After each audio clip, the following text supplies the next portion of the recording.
Hey, what is up? Welcome to this episode of the Entrepreneur to Entrepreneur podcast. As always, I'm your host, Brian Lofermento, and I am so excited for all of us to learn from today's guest and fellow entrepreneur because I want to call him a creative, but it actually feels like I'm underserving him when I say creative because, quite frankly, this guy is brilliant. This is a multi-time entrepreneur that is for sure creative, and we're going to talk about his creative design agency, but you're also going to see all the ways that he's creative in business and creative in strategy, and most importantly, creative in coming up with solutions that actually help people. So let me introduce you to today's guest. His name is Peter Williams. Peter is the founder and CEO of Design Nerds, which is a San Francisco-based creative agency now in its 11th year. Oh my gosh, I think we need to celebrate longevity so much in the world of entrepreneurship. Design Nerds is where he and his team have delivered world-class design for global brands, including Amazon, Walmart, and Samsung, just to name a few. Design Nerds specializes in supporting in-house creative teams with scalable design, copy, and project management to help brands connect with audiences through meaningful, lasting work. He's also the founder of Luna Park Creative, which is a product innovation studio dedicated to uncovering unmet needs and transforming them into exceptional design solutions that enhance everyday experiences. What does that mean, you might be wondering? Well, through Luna Park, Peter recently developed the Dry Fan, which is a patent-pending drying system that helps outdoor enthusiasts keep their hydration gear mold-free, which is a small frustration turned into a functional innovation. I'm very excited to learn from Peter today, so I'm not going to say anything else. Let's dive straight into my interview with Peter Williams.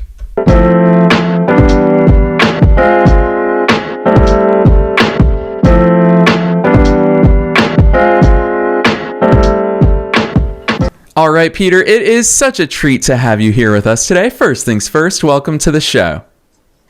Thanks, Brian. Thanks for having me. It's great to join you. Heck yes, I'm so excited to geek out about all the cool things that you've done in your business career, but we're going to start with you personally. Take us beyond the bio. Who's Peter? How'd you start doing all these cool things? Yeah, thanks.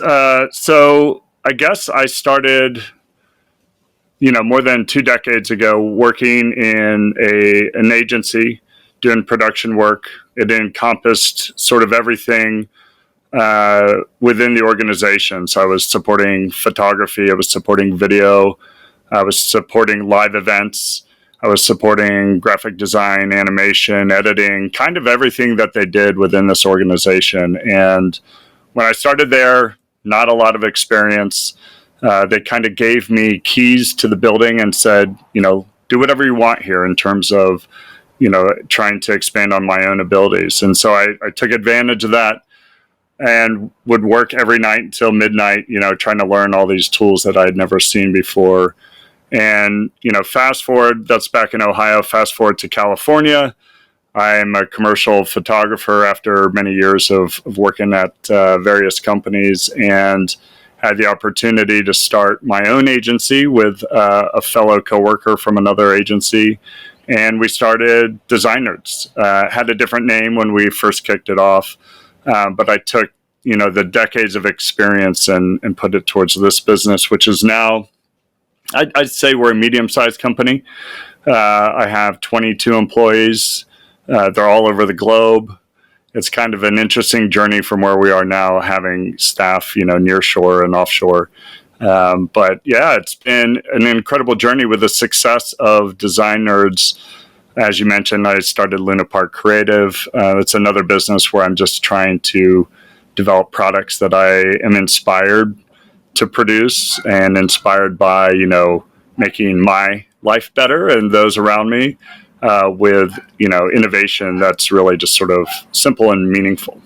Yeah, I appreciate that overview, Peter, because I feel like it really teases so much of what I'm so excited to dig into with you here on the air today. And that is, you heard me tease listeners at the very top of today's episode about the fact that you're creative in the solutions that you find. And I hate myself for what the cliche that I'm about to say, but when everyone starts an agency, they say, we're not your typical agency. And Peter, I will say, as someone who interviews entrepreneurs for a living and sees a lot of business websites, that when our team came across the Design Nerds website, we thought to ourselves, this is not your typical creative agency. The way you guys operate, the services that you have, how you operate, it's so clear to me that you think about business and strategy and solutions differently. It's not just creativity shows up in your work, it shows up in the way you approach the work, that business strategy of yours.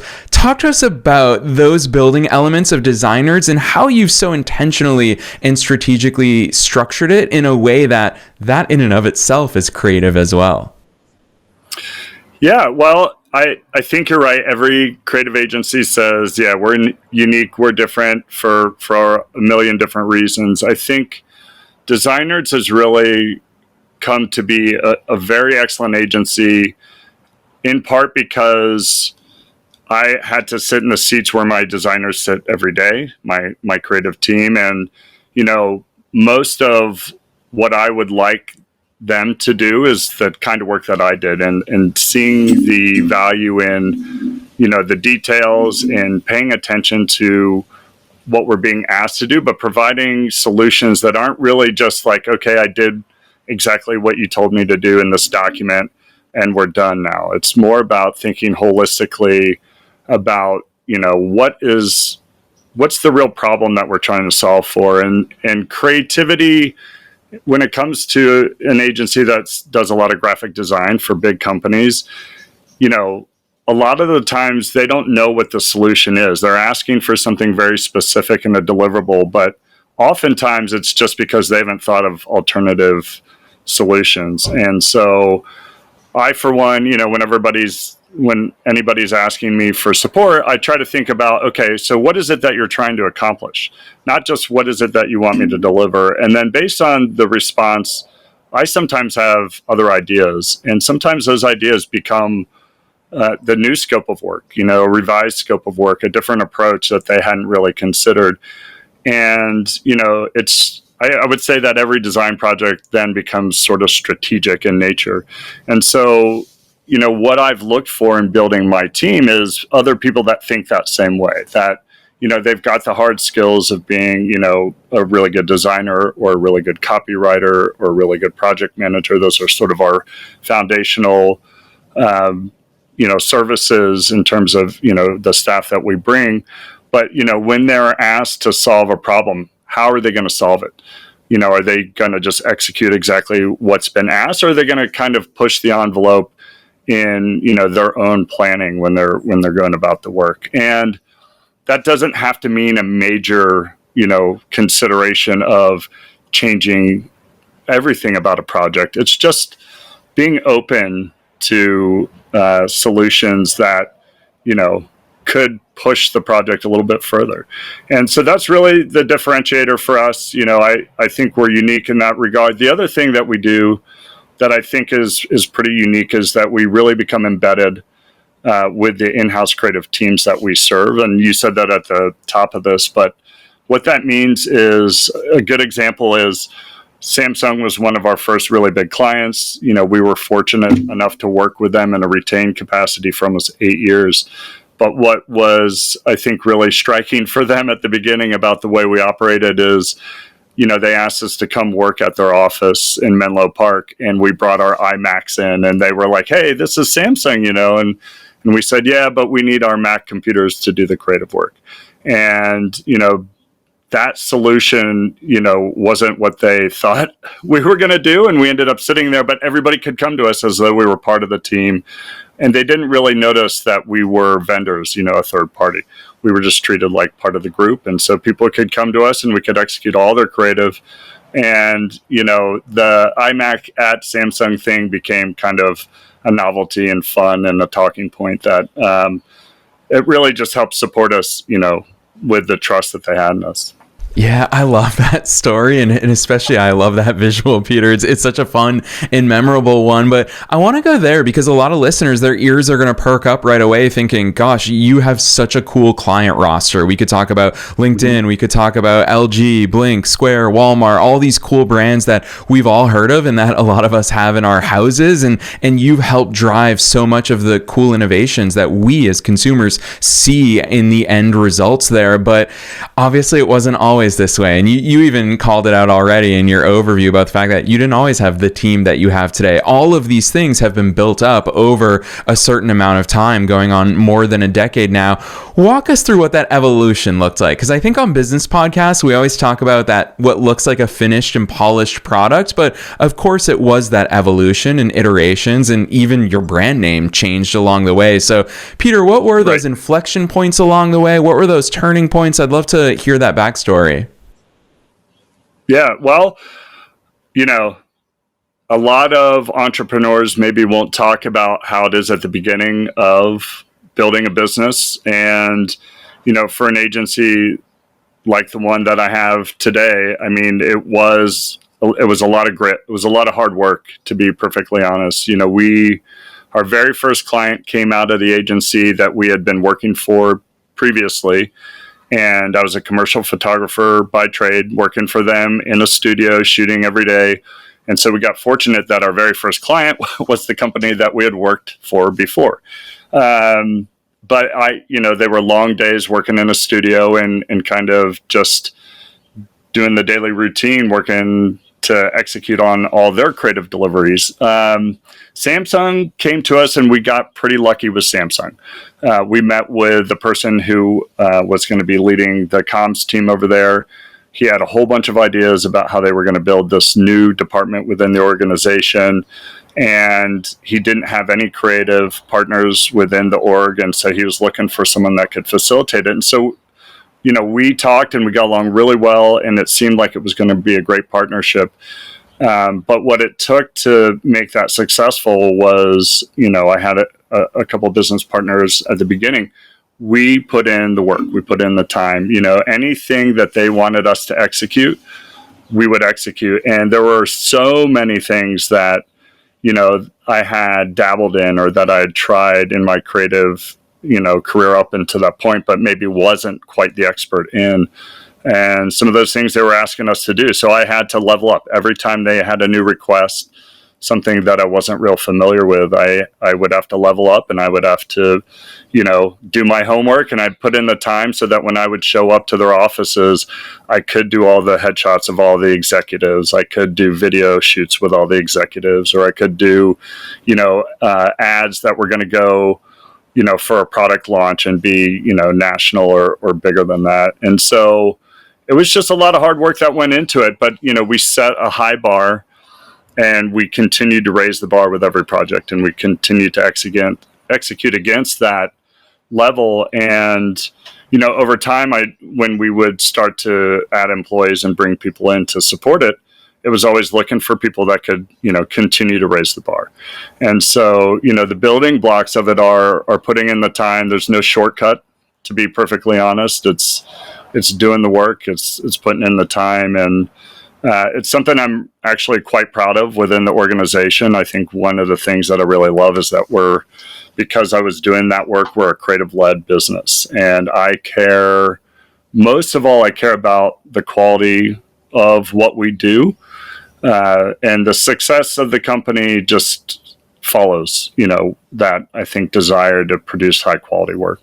Yeah, so well said. And that's one particular part of your journey that I really want to dive into at this point. And that is, you use that term level up. I'll pick on that, is you had to level up in so many different ways, because when you made that very conscious choice of, we want to hire other people, we want to bring more people in. Peter, you at that time, you leveled up. You went from mere practitioner of, obviously when you started, you were just kind of doing the things that you already knew how to do. All of a sudden, you're the founder of this company that is much bigger than you and much bigger than just your unique experiences and skill set. You had to level up as a business leader, as a founder, as that strategist, as a people manager, from all these ways. What did that evolution look like for you personally? I have to say it was a great opportunity for me. I was really excited to be able to work with other creatives. I was very excited to be able to share, the knowledge that I had of all the type of work that we were doing, and bring people in. In some cases, it's absolutely true that people we brought in had way better skills than I did in a lot of the disciplines, and I'm completely okay with that. At this point, that's 100% true of almost every employee at Design Nerds. They're all exceptionally talented. But one of the things that was really satisfying to me is that I think that I can identify really good talent, and so being able to recruit and look for people that I thought could represent us well, not only in the work that they did, but as individuals, as people who represent our company. I love identifying that talent and seeing, somebody who is maybe almost at the level and needs just a little opportunity. I had a lot of those chances when I was, coming into the creative arena where, I didn't have a ton of skills, but somebody identified my passion, my interest, and gave me a shot. And so, I feel very, happy about having given a shot to a lot of creatives that have been through, our agency, and they have always stepped up. I mean, I've never made a bad decision about somebody who, I thought was going to be a really good creative and really pulled through for us and did really great work. And then the other thing that I found really rewarding is my mother was an artist and my dad was a salesman. And, my dad wanted me to take over a small business that he owned. And I said, no, I want to be an artist. I don't want to do the business thing. And here I am in a position going from the artist, from the executioner, from the, individual contributor doing art like I had planned. But then as I transitioned to having staff, all of a sudden it's all this business stuff that you have to do. And I think I subconsciously must have been absorbing a lot of what my dad had been doing and teaching me, because I found it extremely satisfying to be able to take both sides of kind of my upbringing and apply it to the business. And it's really been, going from that person who's doing just creative all the time to someone who's thinking about the business and what's good for the company, and in both the art arena, but also in, being successful and having longevity. That has just been tremendously rewarding, and it's why I continue to do it.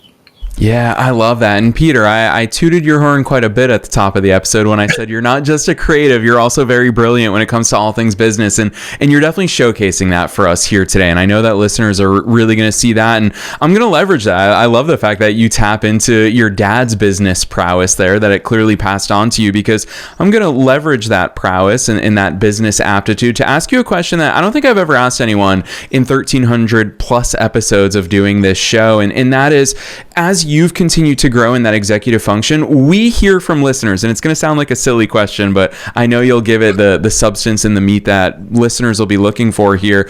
We hear from listeners occasionally of Brian, I hear your guests talk about stepping into the CEO role, stepping into that executive role. And for a lot of people, they realize that actually means hands off of the work. We always talk about working in or on your business, and those are very different games. Peter, I'd love to hear the way that you define and what that label means to you, of what does that CEO function look like? What is your role now that you're not that practitioner? And obviously it's been a while for you now. You fully stepped into that role. What do you view that function in that role as? I think that's a great question. And for your listeners, it's really hard to understand, at what point do you fully transition from somebody who is so involved in the work, especially a small business. At what point are you now the CEO, and what are the responsibilities?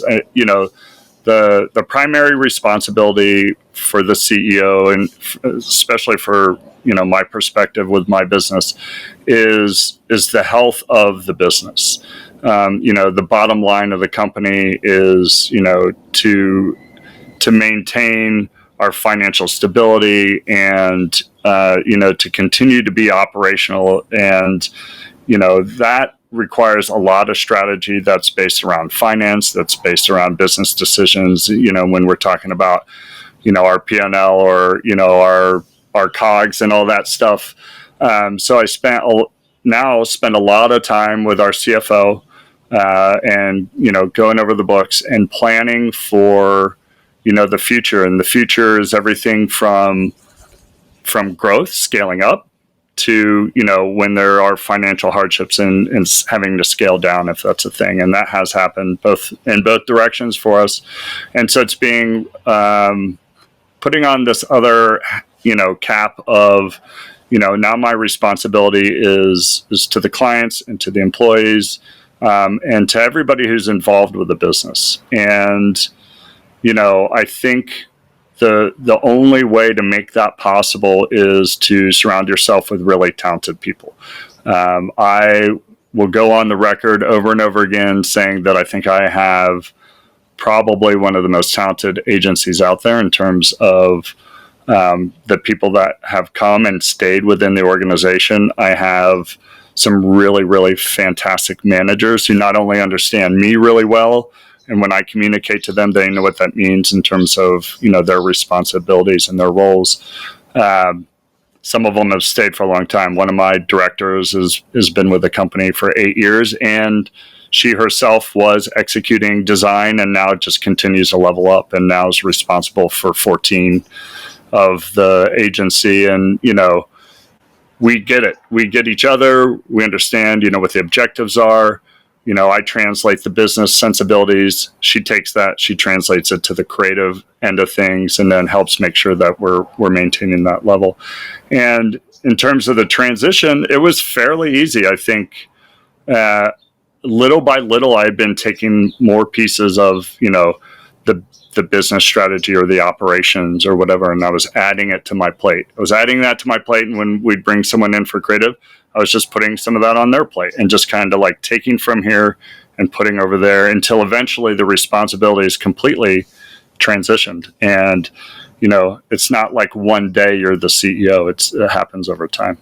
Yeah, I really appreciate those insights, Peter, but this is something I don't do often here on the air. I very rarely will read from my research notes and things that have prepped me ahead of today's conversation together, but I'm going to do it with you because I love this answer that you jotted down in our questionnaire. And we always ask, listeners know how unscripted we are here. You have no idea what I'm going to toss at you, and that's part of what makes the show special. But we always ask our guests before they come on, what's your zone of genius? And Peter, I love your answer so much, so I'm just going to spit it out for listeners of, I'm not afraid to lose. You've got to talk to us about that, because hearing your executive mind in action, I feel like it's such a core part of your attitude towards risk, of your attitude towards everything's going to be okay, your attitude towards leadership, and I'm sure that permeates throughout your company and your culture as well. So talk to us about that mindset. I'm not afraid to lose. What does that mean to you? Well, I got kind of chills when you say it out loud, because it's something that I say quite often. But, I've had to, all the way up to this point, I've had to work really hard. And I've always felt fairly confident that, if what I'm doing today doesn't work out, I can fall back on any number of skills that I've built over the years, right? So I've got this idea that, I'm going to keep pushing things forward and trying to elevate the project I'm working on today. But if that project for some reason fails or something doesn't go right with it, I feel that I have a lot to back up into in terms of, still being able to survive, and for me, if you talk to other entrepreneurs or someone who's wanting to start a business, a question they might have is, what's your level of aptitude or ability to take risk? And I guess mine is high. I take a lot of risks all the time. And I'm fully aware that if things don't go exactly as planned, that, it might not work out the way I thought it would, but I'm willing to go that way because I feel like I can just, find another means to do something else that gets me by. And I'll tell you, there are a couple of moments where I really had to make a decision there. And one of them was when I had business partners and I decided to buy them out of the company. The risk was that without them, I wouldn't be able to do all the work that without them, I wouldn't have the business sensibilities to make it successful, that I wouldn't have that shared risk. There's a huge financial risk involved. And, I had to decide, is it worth it to take this step? And, if I don't make it, then I have the debt and I don't have anyone to share that with me. And, I went for it. I thought, if I'll never know if I don't just try it. And so I did everything I could to be prepared for that and take the risk.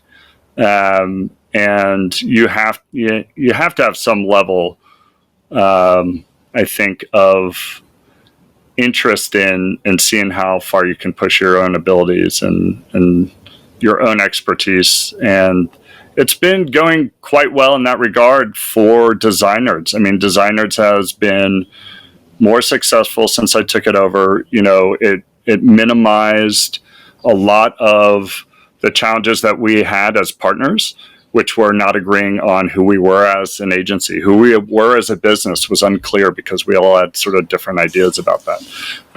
And I was able to bring clarity not only to myself and to the business, but to the entire team, which has really served us well. And so we've had bigger, better clients with great contracts, with better, bottom line revenue and margins since I took over. I mean, it's phenomenal how it's transitioned us.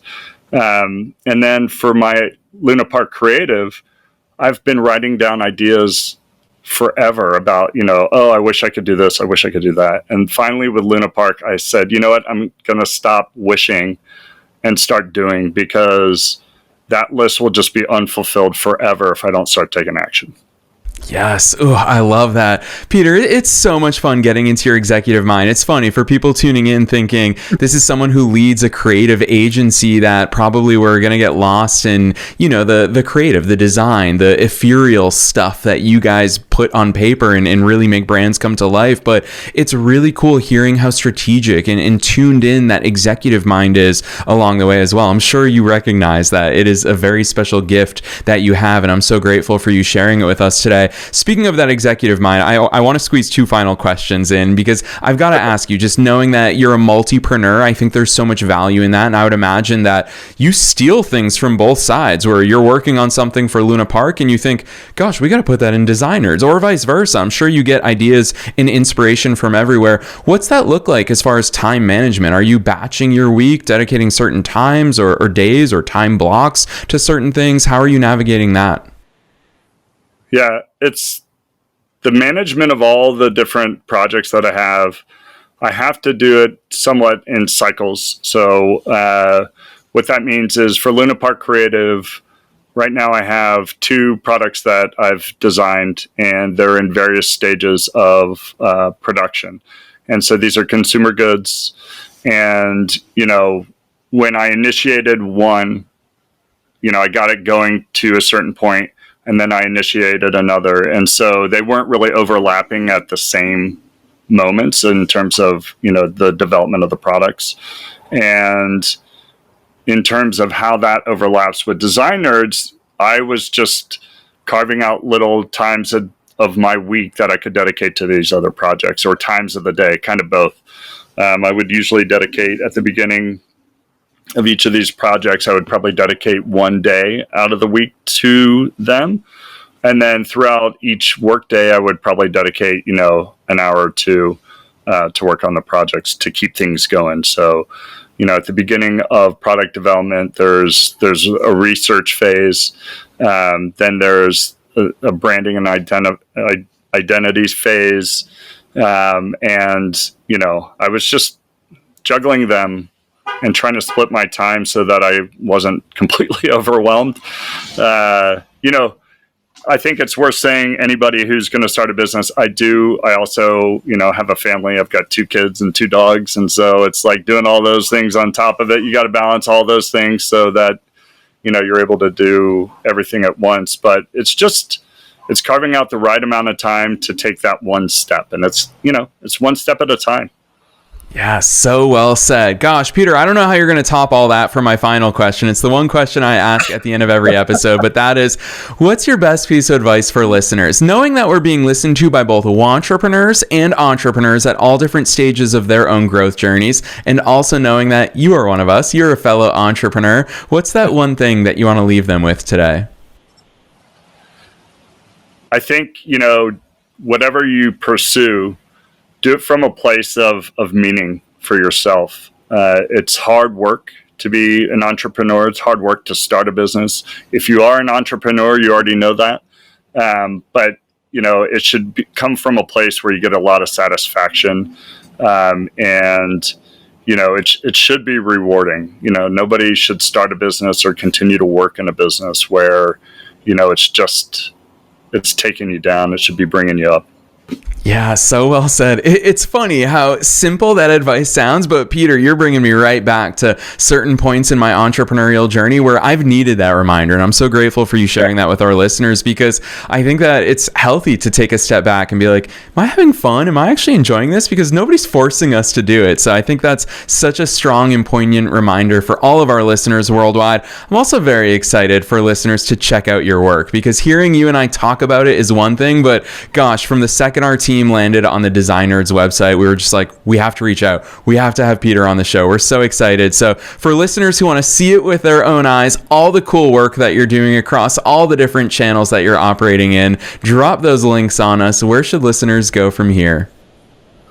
Yeah, check out designnerds.co, and that's where you'll see all about our design agency. Quick shout out to the team. Phenomenal team. Without them, we wouldn't be able to support what we do. And then lunaparkcreative.com. There's more to come on that website as I continue to advance the products that I have. dryfan.com is already live, and that product's available for pre-order. So yeah, check those out, and would love to hear from anybody who's got any interest.